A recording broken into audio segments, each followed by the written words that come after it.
आम आदमी पक्षाच्या राज्यसभेतील 7 खासदारांनी भारतीय जनता पक्षामध्ये प्रवेश घेण्याचा निर्णय घेतला आहे। पण हा निर्णय घेण्याच्या पूर्वी 24 तासाची इनसाइड स्टोरी ही अत्यंत महत्त्वाची आहे। महत्त्वाचं म्हणजे हे 7ही खासदार जे आहे हे अरविंद केजरीवाल यांच्या अत्यंत जवळचे मानले जातात। पण महत्त्वाचं म्हणजे जर बघितलं या 24 तासाच्या इनसाइड स्टोरीमध्ये जर बघितलं तर हे 7ही खासदार सर्व एकमेकाच्या संपर्कात होते आणि या सर्व खासदारांच्या समन्वयाची जबाबदारी जी होती ती राघव चड्डा यांच्याकडे होती। आपल्याला माहित असेल की ते राघव चड्डा हे राज्यसभेमध्ये उपनेते होते, पण त्यांची उपनेते पदावरून हकालपट्टी करण्यात आल्यानंतर त्यांच्यावरती कारवाई केल्यानंतर आम आदमी पक्षाच्या वतीनं त्यानंतर ही सर्व घडामोडी सुरू झाल्या। महत्त्वाचं म्हणजे हे या 7ही खासदारांनी स्वतंत्र पत्र तयार केली होती आणि ही पत्र राज्यसभेचे सभापती आणि उपराष्ट्रपती यांच्याकडे देण्यात आली होती। त्यामध्ये जर बघितलं ही पत्र जे आहे हे सकाळी 11 वाजता राज्यसभा सचिवालयामध्ये देण्यात आले आणि हे सर्व पत्रावरती जेव्हा उपराष्ट्रपती म्हणजे सभापतींची स्वाक्षरी झाली त्यानंतर त्यांनी दुपारी पत्रकार परिषद घेतली।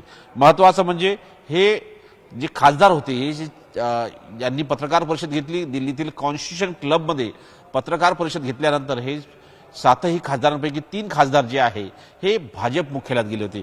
भाजप मुख्यालयामध्ये जे गेलेले 3 नावे समोर आली होती त्यामध्ये जी पत्रकार परिषदेला देखील होती त्यामध्ये राघव चड्डा होते, त्यानंतर मित्तल होते आणि त्यानंतर बघितलं संदीप पाठक होते। हे 3ही खासदार जे आहे हे भारतीय जनता पक्षाच्या मुख्यालयात जाऊन त्यांनी भारतीय जनता पक्षाचे अध्यक्ष नवीन यांची जी भेट घेतली त्या भेटीच्या पूर्वी अनेक घडामोडी झाल्या। आपल्याला माहित असेल की हे जे आपल्याला 3च खासदार आपल्याला नेहमी पाहायला मिळाले, पण हे उर्वरित 4 खासदार कुठे होते तर राजेंद्र गुप्ता जे आहे ते सध्या अमेरिकेत आहेत, त्यामुळे ते कालच्या पत्रकार परिषदेला आणि नितीन नवीन यांच्या भेटीला देखील येऊ शकले नाही।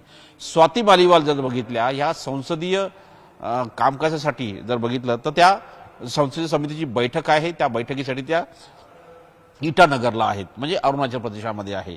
त्यानंतर विक्रमजी साहनी जे आहे हे यांना आरोग्याच्या समस्या असल्यामुळे ते वैयक्तिकरित्या या संपूर्ण याच्यामध्ये उपस्थित राहू शकले नाही आणि हरभजन सिंग जे आहे ते सध्या IPL संबंधित जे मॅचेस सुरू आहे त्या संदर्भात त्यांचा कॉन्ट्रॅक्ट आहे आणि त्यामुळे ते कालच्या या पत्रकार परिषदेला आणि सोबतच जर बघितलं तर नितीन नवीन यांच्या भेटीला देखील उपस्थित नव्हते। आता नवीन राजकारण या संदर्भात सुरू झालेलं आहे। हे जरी जर बघितलं ज्या पद्धतीने हे अशोक मित्तर यांच्यावरती ईडीने कारवाई केली आणि त्या कारवाई केल्यानंतर हे 7ही खासदार भारतीय जनता पक्ष यांनी प्रवेश केला असा आरोप आम आदमी पक्षाच्या वतीने लावला जातोय। पण महत्त्वाचं म्हणजे आता आम आदमी पक्षाच्या वतीने तयारी करण्यात आलेली आहे की हे जे 7ही खासदार आहे यांच्या विरुद्ध खास करून कायदेशीर कारवाई करायची। त्यांना हा जो त्यांनी दावा केला आहे की 2/3 खासदार जर सोबत असेल तर ते दुसऱ्या पक्षात जाऊ शकतात, तर हा दावा खोडून काढण्याचं काम आम आदमी पक्षाने केलं आहे आणि त्यांनी या संदर्भात कायदेशीर पाऊल टाकायला सुरुवात केलेली आहे। त्यांनी स्पष्ट केलं आहे की राज्यसभेमध्ये हा नियम लागू शकत नाही। हा नियम जे लोक निवडून येतात लोकप्रतिनिधी असतात त्यांच्यासाठी हा नियम असतो आणि त्या संदर्भात जर बघितलं तर पीपल्स रिप्रेझेंटेटिव्ह ॲक्टनुसार या संदर्भात त्यांनी कायदेशीर कारवाई करण्याची तयारी केली आहे।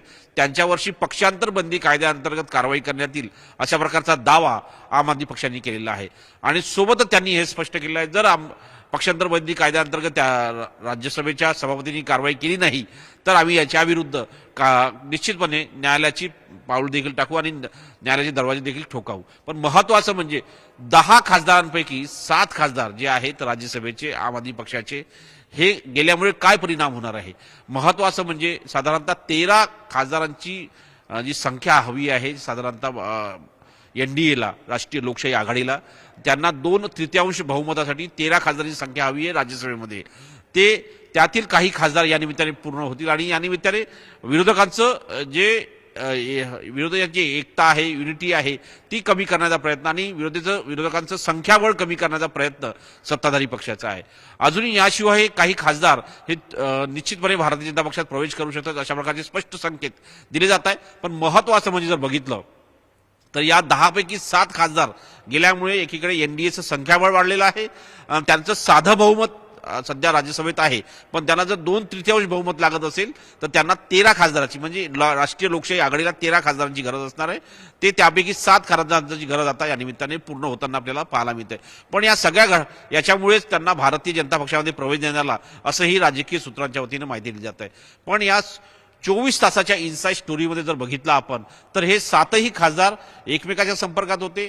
राघव चड्डा यांच्या नेतृत्वामध्ये ह्या ज्या पद्धतीने सगळ्या घडामोडी होत होत्या आणि राघव चड्डा यांनीच ज्या पद्धतीची पत्रकार परिषद कॉन्स्टिट्यूशन क्लबमध्ये घेतली आणि त्यांनी स्पष्ट दावा केलाय की योग्य व्यक्ती चुकीच्या पक्षामध्ये आहे असं त्यांनी दावा केला होता.